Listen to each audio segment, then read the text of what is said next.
시청자 여러분 안녕하십니까? 헬로티비 뉴스입니다. 이제 고등학생 정도 나이면 누구나 정당에 가입할 수 있다. 국회가 정당에 가입할 수 있는 나이를 현재 만 18세에서 만 16세로 낮추는 내용의 정당법 개정안을 지난 11일 의결했습니다. 네, 지난해 국회의원 선거와 지방선거에 출마할 수 있는 나이를 만 18세로 낮춘 데 이은 후속 조치인데요.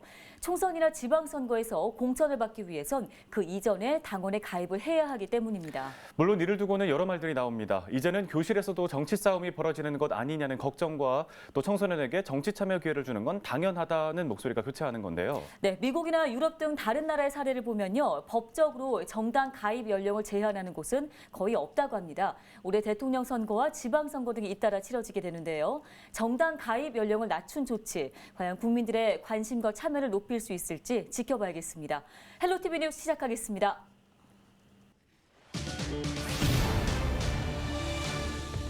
안철수 국민의당 대선 후보가 인천을 방문해 비전을 발표했습니다. 안철수 후보는 과학기술 패권 전쟁 시대에서 한국을 5대 강국으로 이끌겠다고 강조했습니다. 광역동 개편으로 줄었던 부천 지역의 사전투표소가 36개로 원상복구됩니다. 3월 대통령 선거부터 적용되는데 지역 주민들은 반기고 있습니다. 지옥철로 불리는 김포 골드라인을 직접 타보는 골드라인 챌린지. 김포 지역사회가 대선 후보들에게 골드라인 챌린지에 동참해줄 것을 제안했습니다. 부평구가 먹는 코로나19 치료제 도입을 앞두고 투약 예행 연습을 실시했습니다. 방역당국은 물론 의료기관까지 참여해 실제 상황처럼 진행됐습니다.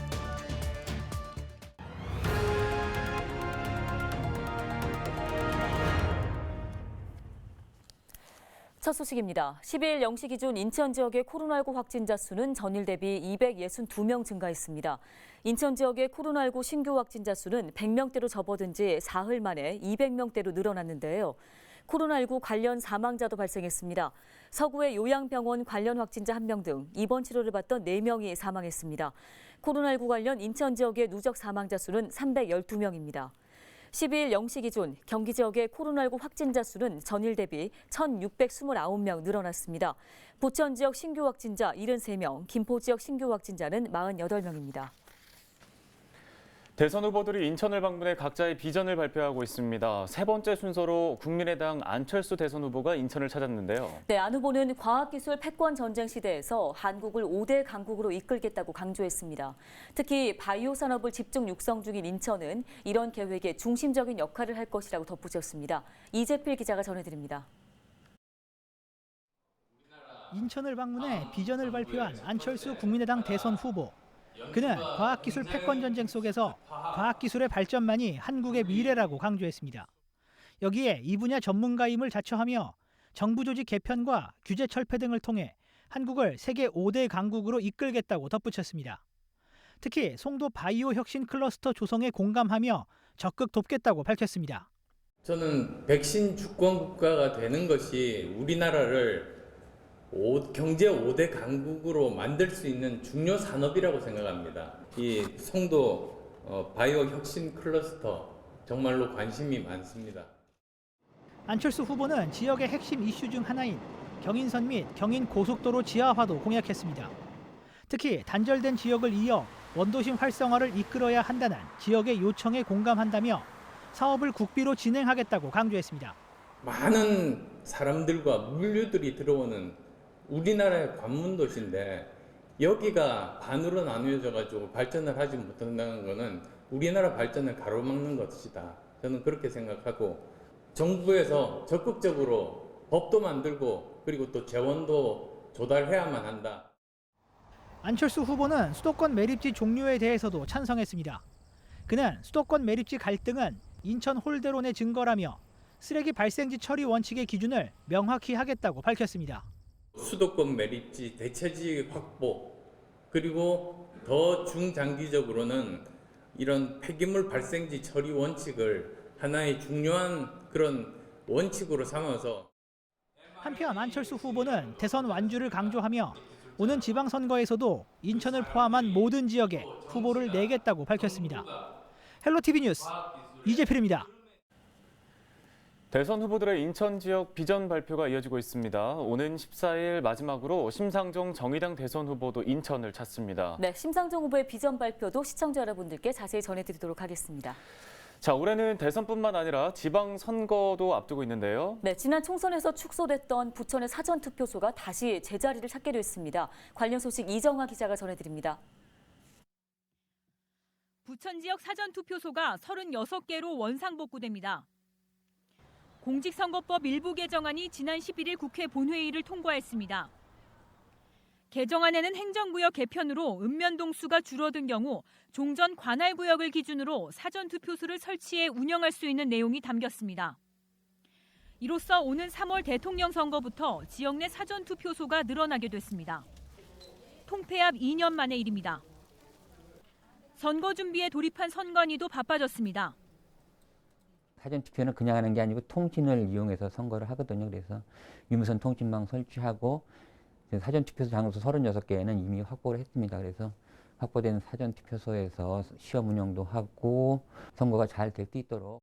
지난 2019년 7월 부천시는 기존 36개 행정동을 10개로 통합 개편하면서 광역동 정책을 처음 시작했습니다. 행정 효율을 높이겠다는 취지였습니다. 광역동 시대는 선거에도 영향을 끼쳤습니다. 제21대 총선 당시 부천 지역 사전투표소는 10개로 줄었습니다. 투표소마다 긴 줄이 늘어섰고 유권자는 불편을 감수해야 했습니다. 투표하는 것도 이제 멀어지니까는 투표가 이제 약간 덜 참여할 수 있고 또 한쪽에 몰리다 보면은 또 이제 혼잡해지고 그런 단점이. 투표율은 저조했습니다. 당시 부천의 사전투표율은 19.7%로 전국 평균에 크게 못 미치는 최하위권이었습니다. 사전투표소 확대 결정에 시민들은 환영의 뜻을 밝혔습니다. 공직선거법 개정에 대해서 주민들이 투표 참여에 용이해졌다는 점이 기대가 됩니다. 마을별 홍보와 참여를 독려하기 위함과 또 방역관리를 위한 책임을 가지고 일할 인력 충원이 매우 필요한 상황입니다. 사전투표소 추가 설치 결정이 당장 올해 선거에서 부천 지역 투표율에 얼마나 영향을 끼칠지 주목됩니다. 헬로티비 뉴스 이정합니다.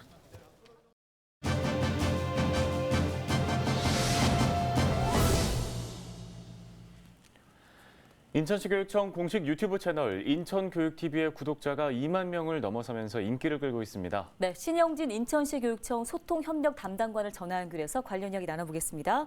자, 먼저 인천교육TV가 17개 시도교육청 가운데 세 번째로 많은 구독자 수를 보유하고 있습니다. 자, 인기를 끌고 있는 비결이 무엇입니까?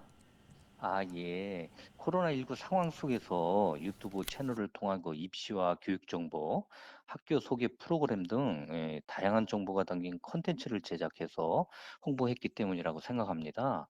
특히 매년 SNS 만족도 조사를 통해서 인천 학생, 학부모들의 요구를 반영한 콘텐츠를 꾸준히 제작해 왔고, 그분들이 가장 필요로 하는 정보가 담긴 콘텐츠를 제공하면서 쌍방향으로 소통하며 공감대를 형성한 것이 인기가 높은 비결이 아닌가 이렇게 생각하고 있습니다.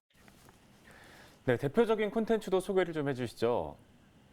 먼저 코로나19 장기화에 따라서 학교 방역과 관련한 유나의 하루라는 콘텐츠, 그리고 인천시 교육청 홍보대사 옹성우 씨가 출연한 학교 폭력 예방 캠페인 영상, 그리고 인천의 다양한 학교를 소개하는 인천 스쿨그램, 그리고 학생들의 기초 학력과 한글 지도를 위한 찬찬 한글 콘텐츠 등 매년 200건 이상의 콘텐츠를 탑재하고 있습니다.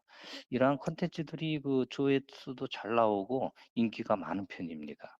특히 어린이날을 기념해서 인천의 학생, 학부모들이 다 같이 참여해서 제작한 모두 다 꽃이야라는 콘텐츠가 가장 기억에 남습니다. 네, 인천교육TV를 시청할 학생, 학부모들을 위해서 또 앞으로 어떤 계획 세우고 계신지 한 말씀 들어보겠습니다. 코로나19로 인한 힘든 여건 속에서도 공부하고 또 학교 생활을 하는 학생 여러분들이 참 대견스럽다고 생각합니다. 올해는 우리 학생, 학부모들에게 다가오는 신학기에 필요한 교육 정보를 제공하는 다양한 콘텐츠를 제작해서 교육가족이라면 누구에게나 도움이 되는 그런 유익한 유튜브 채널이 되도록 노력하겠습니다. 인천시 교육청 유튜브 채널 많이 방문해 주시고 구독과 좋아요 부탁드립니다. 네, 말씀 여기까지 듣겠습니다. 인천시 교육청 신영진 소통협력 담당관이었습니다.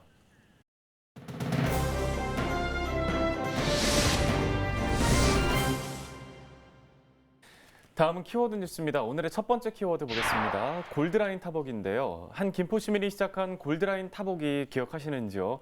지옥철로 불리는 김포 골드라인을 직접 체험해보라며 주요 정치 인사를 탑승자로 지목한 건데요. 대선 후보들도 예외는 아니었습니다. 자, 실제로 최근 국민의힘 대권 주자인 윤석열 후보가 시민들의 요구에 따라 골드라인을 타고 출근하면서 화제가 됐죠. 시민들은 전 경기도지사이자 민주당 대선 주자인 이재명 후보에게도 골드라인 타보기를 제안했는데요. 대선판으로 번진 골드라인 타보기 어떤 결과를 낳을지 지켜봐야겠습니다.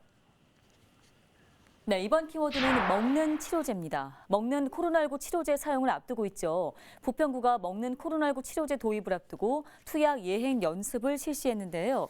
부평구는 대상자 확정부터 처방 그리고 약을 전달하는 것까지 모든 과정을 실제 상황처럼 진행했습니다. 방역 당국뿐 아니라 부평 세림병원, 은혜약국 등 의료기관들도 연습에 동참했습니다. 먹는 치료제는 이번 주 중으로 사용될 예정인데요. 하루빨리 코로나19가 종식되기를 기원합니다. 네, 다음 키워드는 찍지 않아도입니다. 버스 요금을 결제할 때 바이러스에 노출될까 걱정했던 분들이라면 주목할 만한 소식인데요. 김포시가 이달 24일부터 광역버스 18개 노선, 버스 133대에 비접촉 결제 시스템을 도입합니다. 버스 비접촉 결제 시스템은 미리 앱을 내려받아 휴대폰 화면을 켠 채로 요금 결제 기기에 가까이 두기만 하면 버스 요금이 결제되는 시스템입니다. 네, 마지막 키워드는 자동차세 전략입니다. 자동차 소유자들은 매년 6월과 12월 자동차세를 납부하고 있는데요. 1년분의 자동차세를 1월 중에 선납을 하게 되면 자동차세액의 약 10%를 할인받을 수 있습니다. 특히 선납 할인율은 내년부터 오는 2025년까지 매년 2%씩 줄어들 예정인데요. 이런 점을 고려하면 올해가 선납 할인 혜택을 가장 많이 받을 수 있는 기회입니다. 선납 신청은 오는 16일부터 다음 달 3일까지 위텍스 자동차세 연납 신청 전용 서비스 간소화 페이지를 통해 할 수 있습니다. 경기가 조금 나아지는 게 제 소망이죠. 근데 뭐 바라는 대로 이루어질지는 모르겠는데 뭐 모두 다 염원하면 그렇게 되지 않을까요? 또 이쪽 지역에 있는 사람들 그리고 대한민국 국민들 모두 다 같은 마음일 거라고 생각이 들어요. 올해 20살이 돼서 캐드 자격증을 따서 이제 직장으로 하려고 소망하고 있습니다. 꼭 자격증 따고 싶습니다.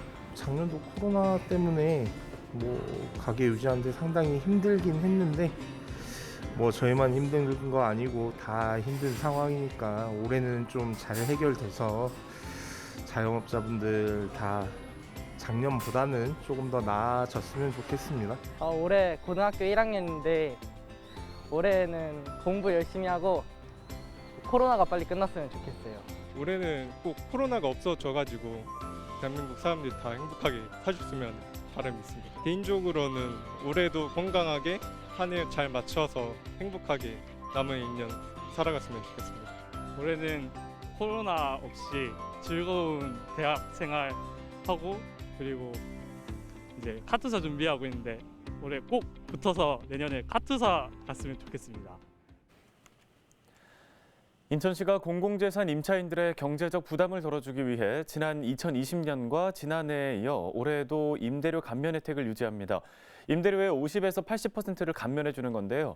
시 공유재산과 공사, 공단 등 산하기관 소유재산 4,300여 곳의 임차인이 대상입니다. 시 공유재산 임차인의 경우 기본적으로 임대료의 50%를 감면받는데요.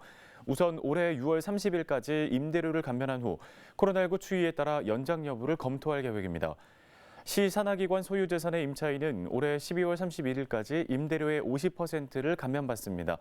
올해 상반기 매출이 코로나19 발생 이전인 2019년 상반기 대비 50% 이상 줄어든 사업장의 경우 매출 감소 비율에 따라 10에서 30%를 추가 감면받습니다.